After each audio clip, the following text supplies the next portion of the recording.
Mesdames et messieurs, chers amis journalistes, je voudrais d'abord vous dire combien nous sommes heureux d'accueillir Monsieur le Président François Hollande, Président de la République française, et je voudrais lui souhaiter la bienvenue à lui et à toute l'équipe qui l'accompagne. Bienvenue à Madagascar, bien évidemment, et bienvenue à ce 16e sommet de la francophonie. On sait que depuis le début, Madagascar, et aussi et surtout la France joue un rôle important dans ce mouvement de la francophonie. Je voudrais le remercier de ses engagements, qui sont les engagements de la France par rapport à la francophonie. On connaît les défis de la francophonie qui ont été annoncés en matière de solidarité, en matière de sécurité et surtout en matière d'économie. Aujourd'hui, il faut se tourner vers les femmes, vers la jeunesse. Ce sont autant de défis et qui sont annoncés, partagés par le président français. Au-delà du sommet, nous avons eu une rencontre bilatérale à travers laquelle nous avons pu discuter des relations entre la France et Madagascar, constater l'excellence de ces relations et développer encore davantage au niveau économique. On connaît la présence des entreprises françaises à Madagascar et leur dynamisme, c'est à renforcer.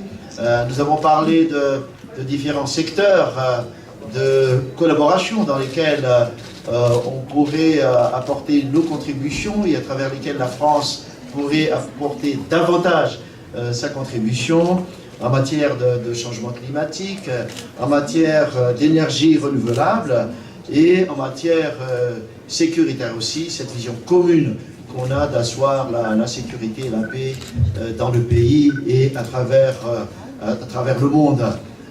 On n'a pas manqué de souligner l'importance de la langue française, qui est aussi une langue officielle à Madagascar, et nous avons discuté, trouver des moyens avec lesquels on pourrait développer davantage l'enseignement de cette langue dans notre pays. En tout cas, voilà les grandes lignes de ces discussions, mais merci encore, Monsieur le Président, de votre présence. Monsieur le Président, cher ami, je suis très heureux d'être ici à Madagascar, pour deux raisons. D'abord, parce qu'il y a bien longtemps qu'un président de la République française n'était pas venu à Madagascar. Le dernier était Jacques Chirac. Et je souhaitais que, par ma visite, il soit bien compris par tous que Madagascar est pleinement réintégré dans la communauté internationale et a trouvé la stabilité politique qui lui a longtemps fait défaut. Et je voulais appuyer tous vos efforts pour justement permettre à votre pays maintenant de connaître le développement qui est attendu.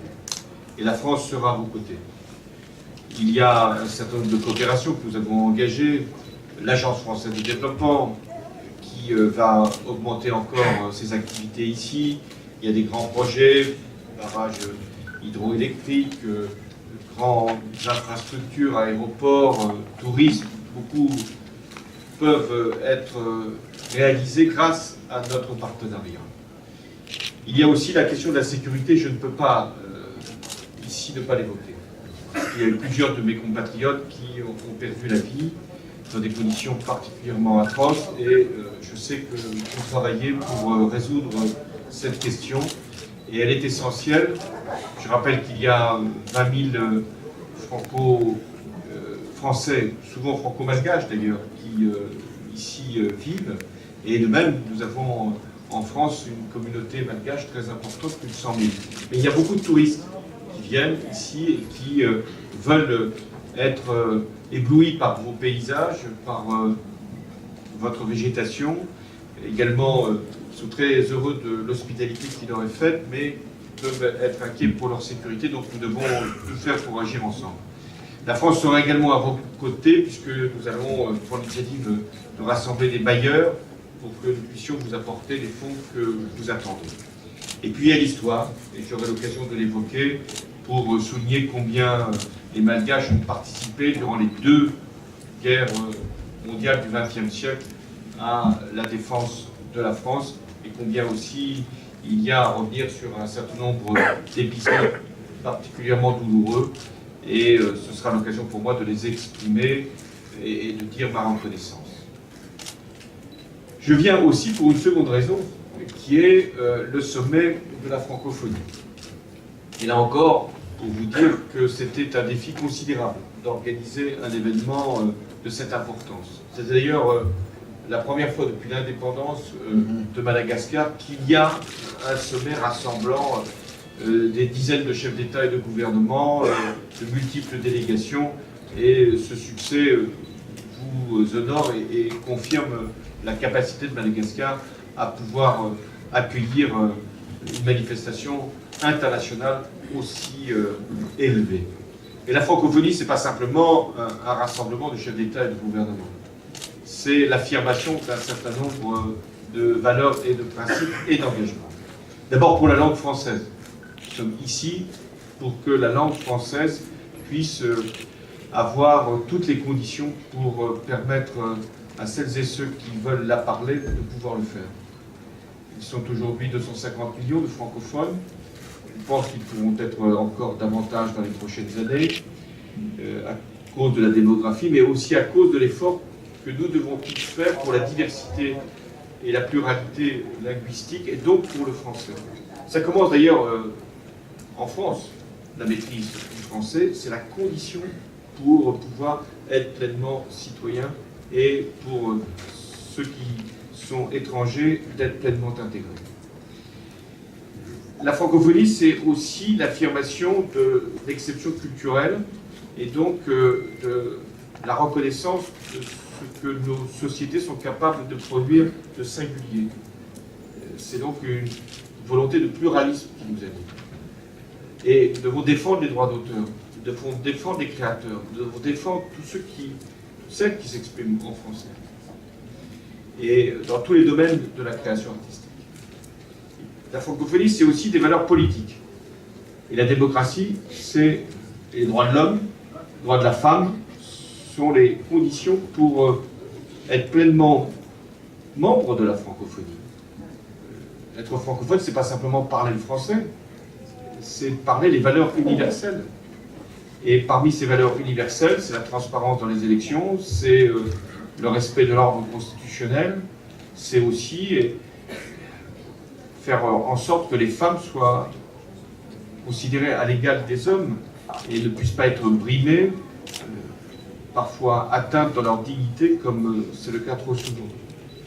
Et nous devons faire, là encore, la démonstration que la francophonie, c'est une action et pas simplement une organisation. Enfin, la francophonie doit contribuer à nous rassembler pour lutter contre le fanatisme. C'est en ce sens que tout ce qui est fait pour lutter contre la radicalisation, pour échanger les expériences, pour faire que les jeunesses puissent davantage se comprendre et se connaître, c'est aussi un but que je poursuis. La francophonie, c'est également une solidarité dans les épreuves. J'ai évoqué le terrorisme, mais également par rapport à l'enjeu du réchauffement climatique. Et là encore, l'accord de Paris doit se décliner, je veux dire en français, mais dans l'espace francophone. Je veux aussi insister sur ce caractère exceptionnel de cette visite, parce que grâce à vous, la France peut parler dans l'océan Indien sans qu'elle soit regardée comme voulant soumettre l'océan Indien à je ne sais quelle influence. Nous sommes un pays de paix, d'équilibre et de développement. Et dans l'océan Indien, nous sommes présents. Avec Mayotte et avec l'île de la Réunion, nous souhaitons qu'il y ait encore davantage d'échanges. Je vais terminer cette déclaration en évoquant l'événement qui s'est produit cette nuit et la mort de Fidel Castro. Fidel Castro a été une grande figure du XXe siècle. Il a suscité beaucoup d'espoir avec la révolution cubaine. Il a été pour beaucoup de peuples d'Amérique latine, et pas seulement, un moment, une référence. Il y a eu aussi des désillusions, mais il a toujours voulu, avec fierté, défendre Cuba par rapport à toutes les pressions extérieures, et notamment à ce qu'était l'embargo qui frappait son pays. Et même si j'ai à plusieurs reprises dénoncé les manquements aux droits de l'homme à Cuba, j'ai toujours considéré que l'embargo était une décision unilatérale inacceptable. Et je me suis rendu, c'était en 2015 à Cuba, j'ai rencontré non seulement le président Raúl Castro, mais j'avais également eu un entretien avec Fidel Castro. Et au-delà de l'histoire, c'est l'avenir qui compte. Et je veux, à l'occasion de la disparition de Fidel Castro, encore insister pour que l'embargo qui pénalise Cuba puisse être levé, définitivement levé, et qu'il puisse y avoir une ouverture, un échange, et que Cuba puisse être pleinement dans la communauté internationale, regardé comme un partenaire. La France regarde toujours Cuba comme un partenaire. Et c'est ce que j'ai voulu dire en m'y rendant. J'étais le premier chef d'État occidental à aller en visite à Cuba. Je l'ai fait justement dans cet esprit. Faire que nous terminions avec la guerre froide. Elle était finie depuis longtemps, mais elle demeure, ou elle demeurait encore à Cuba. Et puisque je dois saluer la mémoire de Fidel Castro, je le fais. Mais en même temps, je veux que ce soit un message d'avenir et d'espoir pour le peuple cubain. Et bien sûr, j'adresse toutes mes condoléances à Raúl Castro, qui est venu en visite d'État à Paris, au peuple cubain, pour lui dire qu'il peut avoir la fierté d'avoir été une île face à toutes ces pressions, mais qu'aujourd'hui, c'est de l'ouverture et des échanges dont il faut parler. Merci.